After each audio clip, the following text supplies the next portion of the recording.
The story starts in 1990. The setting, Universal Studios Florida, more specifically, Kongfrontation. It was an opening day attraction. Housed in a 70,000 plus square foot soundstage, this ride was not only among the most impressive in the park, but it was also in the ideal building for an attraction as elaborate and extensive as it was. Due to technical difficulties, staffing costs, and other factors, Kongfrontation was Universal Studios Florida's first major attraction to close in 2002. Its colossal soundstage would be repurposed for an indoor roller coaster dark ride themed to the Mummy franchise. Opening in 2004, King Kong, though no longer in the parks, made an impression that would carry over to his successor.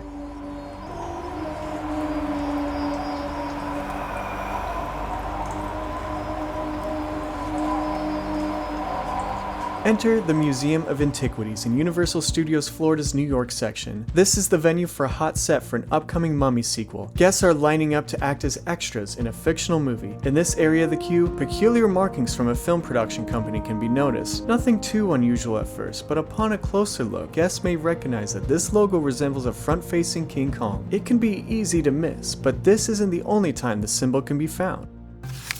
Deeper into the queue, this hot set transforms into a 1920s excavation site. Guests were extras just a moment ago, but as the environment changes, they are now sacrifices, transported in the middle of an Egyptian tomb, the cursed burial site of Imhotep. As the setting becomes more and more real, the same Kong symbol can be found. It might appear at first glance like a scarab beetle etching, but it is indeed a subtle reference to Kong. The beetle portion makes out his mouth, with the nose and eyes right above.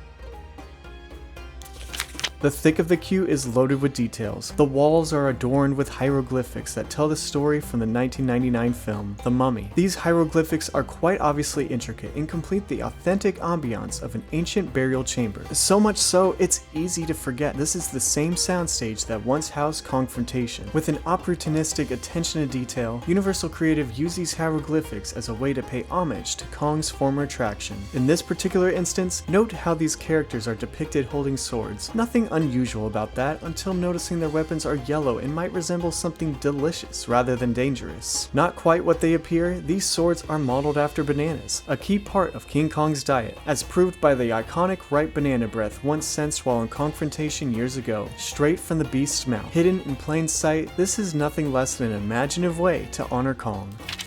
Deeper into the queue is a workstation with a desk. It's clearly an active, cluttered site with items scattered throughout. Universal would be remiss if they didn't include a Kong Easter egg in this mess. Of course, they did, but only those lucky enough to get up close can see it. Among the papers and other articles are some coins, some of which only would have had any relevance between 1990 and 2002, the years Kongfrontation was in operation, blending in with tools and a mishmash of items lying around. A few Kongfrontation tokens are scattered in this area. It's a priceless King Kong reference, but not the only made using valuables.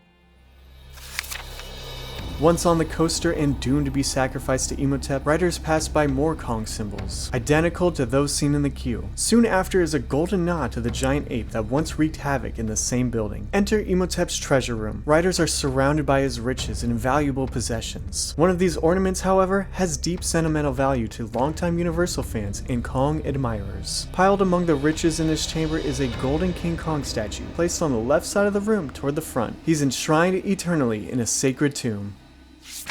Revenge of the Mummy uses a relatively standard coaster ride system. Its predecessor, Kongfrontation, however, used a suspended ride system, meaning the vehicle was positioned underneath the track. This is very similar to E.T. Adventure and Peter Pan's Flight. When Kongfrontation was constructed, the track was built securely into the infrastructure of the building, the ceiling specifically. As mentioned before, the exact same soundstage used for Kongfrontation is now the home of Revenge of the Mummy. During the transition, to remove the Kongfrontation track from the ceiling would require an unnecessary partial reconstruction of the building. While the rest of Kongfrontation was dismantled and removed, the ride's track still hangs above the Mummy coaster to this day. It's hard, if not impossible, to catch a glimpse of it while riding. Some say your best chance is during the photo op immediately after the launch from the fire room. Visible or not, the good news is the track is still in place and won't be bothered anytime soon.